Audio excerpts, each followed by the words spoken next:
नमस्कार मित्रांनो, आपल्या रिलॅक्स कार्यक्रम या यूट्यूब चॅनलमध्ये तुमचं स्वागत आहे. तर आजचा आपला चर्चेचा विषय आहे की पुणे, ज्याला विद्येचं माहेरघर म्हणलं जात होतं, आज त्याच पुण्याला ड्रग्सचा विळखा पडलाय आणि पुण्याची ओळख कुठंतरी विद्येच्या माहेरघरापासून ड्रग्सचं माहेरघर अशी बनत चालली का काय? तर हा एक प्रश्न आहे. तर ह्या प्रश्नावर चर्चा करण्यासाठी आज आपल्या सोबत आहेत गणेश सर. ते गणेश सर या नमस्कार. आपल्या स्टुडिओमध्ये तुमचं स्वागत आहे. धन्यवाद. तर आज आपल्याला चर्चा अशी करायची की पुण्यात जे ड्रग्स सापडत चालले, जे पबची संस्कृती एक वाढत चालली, तरुणाई बिघडती, पुण्याची एक जी जुनी ओळख होती विद्येचं माहेरघर ती कुठेतरी बसत चालली. तर एक पुणेकर म्हणून तुम्हाला काय वाटते? ऍक्च्युली ही एक जी ड्रग्सचा प्रकार घडला आहे FC कॉलेज रोडला, तर ही निंदनीय घटना आहे. ऍक्च्युली जे पबमध्ये जो ड्रग्स ओढलं गेले, ज्याचा व्हिडिओ व्हायरल झालाय, ती खूप म्हणजे निंदनीय घटना आहे की बाय पुणे एक सांस्कृतिक, भारताचं सांस्कृतिक शहर आहे. या पुण्यामध्ये अनेक स्वातंत्र्यवीर होऊन गेले. तर ह्या पुण्यामध्ये जर अशी घटना घडत असेल तर ही एक लाजिरवाणी गोष्ट आहे आपल्यासाठी की ह्याला कुठेतरी आळा घातला पाहिजे. हे आता विषय कसा झालाय की जे शिक्षणासाठी बाहेरून, परदेशातून, बाहेरच्या राज्यातून जे मुलं येतात त्यांना इथं कुणाचा दबाव आहे, काय करतात, त्याच्यामुळं आपल्या संस्कृतीला म्हणजे त्याच्यावर काहीतरी कठोरात कठोर कारवाई झाली पाहिजे असं मला वाटतं. म्हणजे काय वाटतं तुम्हाला त्यात?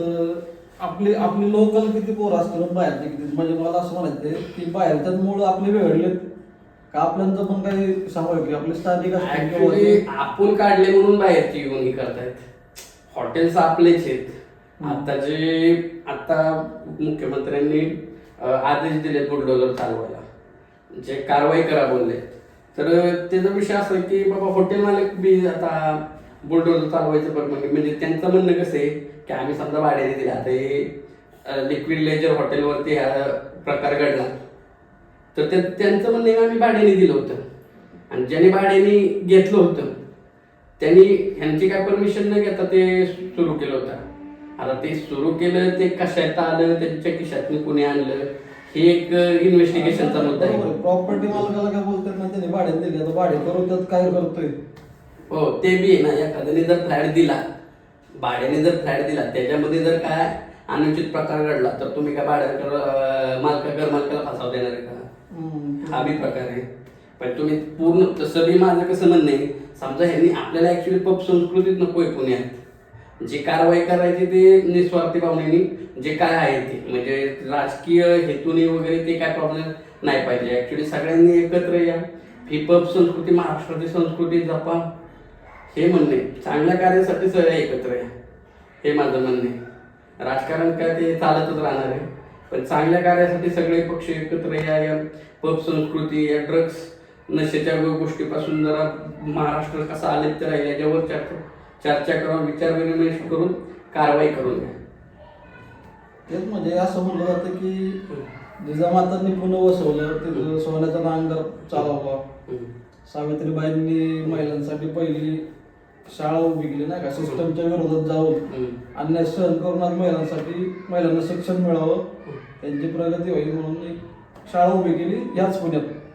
आणि याच पुण्यात आता जे माग पोरश अपघात झाला, त्यावेळी त्या आसपासच्या एरियातल्या महिलांचं असं म्हणणं होतं की आम्हाला रात्री 9-9:30 नंतर रोडला यायला भीती वाटते, का तर रोडला सगळा दांगड चाललेला असतो. पबवाले असतील, बारवाले असतील, सगळी तरुणाई नाही का नशेच्या बेधुंद अवस्थेत रोडला फिरत असते. आम्हाला साधं नाईट वॉकला सुद्धा जाता येत नाही बाहेर.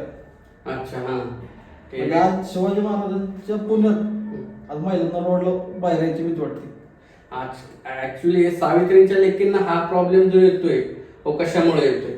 एक तर सिस्टीमने त्याच्यावर पूर्ण काटेकोरपणे लक्ष दिलं पाहिजे. आता ही आत्ता जे लेटेस्ट जी व्हिडिओ व्हायरल झाली, मुली ड्रग्स घेताना सापडल्यात. म्हणजे भारत हा सुसंस्कृत आहे, त्याला पाश्चात्य संस्कृतीकडे वळू नका तुम्ही. म्हणजे तुमचं जे नाईट लाईफ चाललंय त्याच्यामध्ये तुम्ही ड्रग्स वगैरे घेताय. आता समजा ड्रग्सचं एकतर नर्वस सिस्टीमवर त्याचा परिणाम होतो, जे महिला वगैरे बाहेर पडतात त्या मुलं ड्रग्स वगैरे घेऊन आली, कोणी काय केलं जबाबदारी कोण घेत? ऍक्च्युली हे बंदच झालं पाहिजे. उलट त्याला कठोरात कठोर कारवाई. आता शासनाने जे हलगर्जीपणा अधिकाऱ्यांना बी निलंबित केलेले आहे, शासनाने कडक कारवाईचे आदेश दिलेले आहेत, ह्याचा काय प्रॉब्लेम नाही. तर आमचं कसं म्हणणं आहे की ह्याच्यावर चिखलफेक करण्यापेक्षा, त्याच्यावर राजकीय हेतूने चिखलफेक करण्यापेक्षा तुम्ही एकत्र या, चांगल्या गोष्टीसाठी एकत्र या. पूर्ण ती पब संस्कृती पुण्यातून हटवा, ड्रग्स संस्कृती हटवा, हे माझं म्हणणं आहे. नाही, सरकार कारवाई करतंय, पण सरकार कारवाई कधी करते की जेव्हा त्यांच्यापर्यंत पोहोचते. आता ही व्हिडिओ व्हायरल झाली म्हणून त्या पबवर कारवाई झाली. पाठीमागे ऍक्सिडेंट झाला त्यावेळेस 40 त्यावेळेस सिस्टमला कळलं की आपले 40 पब इल्ले गेले, त्यावेळेस त्यांची नाही का कारवाई झाली. जर तो ऍक्सिडेंट झाला नसता तर सरकारला कळलं नसतं का आपले 40 इल्ले गेलेत बाहेर म्हणून. आता ते म्हणजे सिस्टीमचा भाग आहे. ते सिस्टीम मध्ये जे पोलीस अधिकारी जे राऊंडला येत कंट्रोल करायला आणणार का ती सिस्टीम? मग हे कंट्रोल म्हणजे आता ही सिस्टीमचाच प्रॉब्लेम आहे ना. आणि पुणेकर सिस्टम हलवणार कधी? तोच प्रॉब्लेम आहे ना. सिस्टीम ज्या आता समजा जर ही इथं ड्रग्स विकले जाते, हे सिस्टीमला माहित नाही का हे इनलिगल पब आहे, माहित नाही का? पोरांना कळते बारक्या की कुठला पब चालू आहे, कुठला पब पहाटे 4 वाजेपर्यंत चालू आहे, कुठं काय भेटते. पोरांना समजते, तरुणांना समजते, तिथं 500-500चा क्राऊड सापडतोय. हा हलगर्जीपणा आहे ना. सिस्टम नाही. हा तेच प्रॉब्लेम आहे ना. सिस्टीमने उलट स्वतःचे आपल्या देशासाठी, ज्या महाराष्ट्रासाठी जी पब संस्कृती आहे, ड्रग्स हे नशिले पदार्थ ही करतायत, ते अंमली पदार्थांपासून देश कसा वाचवला जाईल, कडक कारवाई कशी केली जाईल, याच्याबद्दल लक्ष दिलं पाहिजे, हे माझं म्हणणं आहे. तेच मला लक्ष नाहीये. आणि परत त्यामुळे आता त्यांचा तर कारवाई केलेली आहे, ऍक्च्युली निलंबित केलेली आहे अधिकारी. ज्या इलाक्यात जो प्रॉब्लेम झालेला आहे त्या इलाक्यात हे केलेले आहे. आणि पूर्ण तुम्ही पोलिसांवर परत ह्याचा बी काय बोलतात त्याला, पोलिसांवर पण निर्भय राहू नका ना. काय होतं माहितीये का की समजा पब चालू आहे एखाद्या ठिकाणी, तर आजूबाजूच्या इलाक्यात त्यांची माणसं फिरत आहेत. जर कोण राऊंडला आलं तर त्यांना ऑलरेडी आधी कळलेले की गस्तीला आलेले, राऊंडला आलेले, पेट्रोलिंगला आलेले. त्यामुळं म्हणजे तुम्ही प्रत्येक गोष्ट पोलिसांवरच डिपेंड नाही राहू शकत. स्वतः सुजक नागरिक म्हणून तुम्ही काहीतरी त्यांच्याकडे करा, कंप्लेंट करा, काय करा, एखादं हे करा. नागरिक कंप्लेंट करून दमले, मग त्या अधिकाऱ्यांवर कारवाई करा, त्या अधिकाऱ्यांवर कारवाई करा. तुम्ही कायद्याचं रक्षक आहे तुम्ही. मग त्यांना तुम्हाला ते करणं गरजेचं आहे. जर कायद्याचं रक्षकच जर तुम्ही या विश्वास दाखवला तर मग काय, असा विषय ना. म्हणजे विश्वास दाखवून पण कारवाई होत नाही ना. आता बघा, आता का 40 इलिगल पबवर कारवाई करायचं सुरू झालं.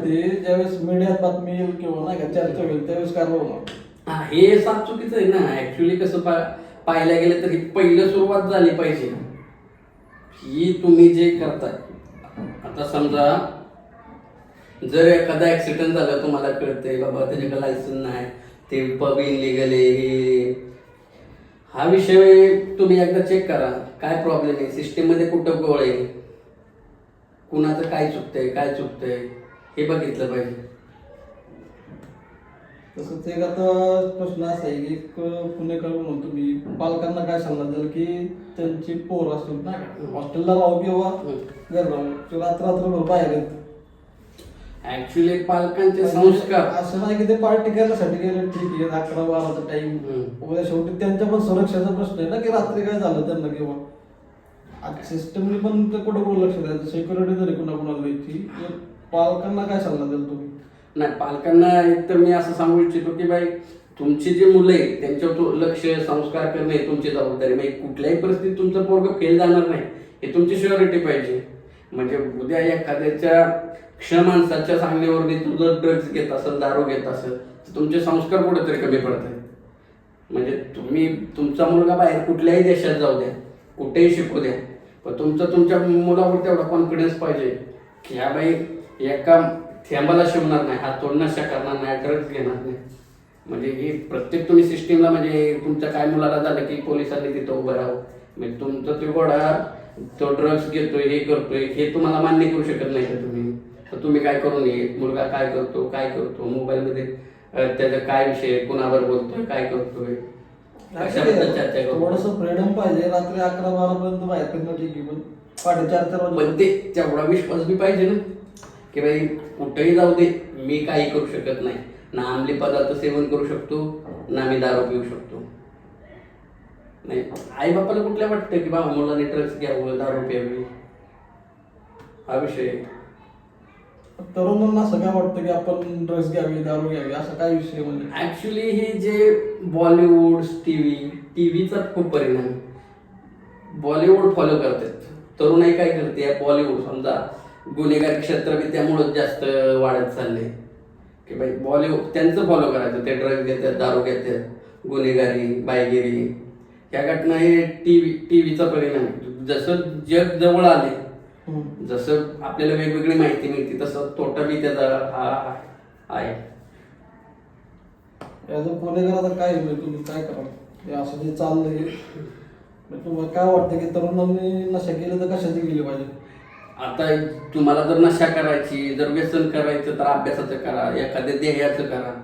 आपली फॅमिली कशी वर जाईल, आपली ग्रोथ कशी होईल ती नशा करा. नशा ही चांगली असावी, ज्याला आईबापाला आपला अभिमान वाटावा अशी नशा असावी.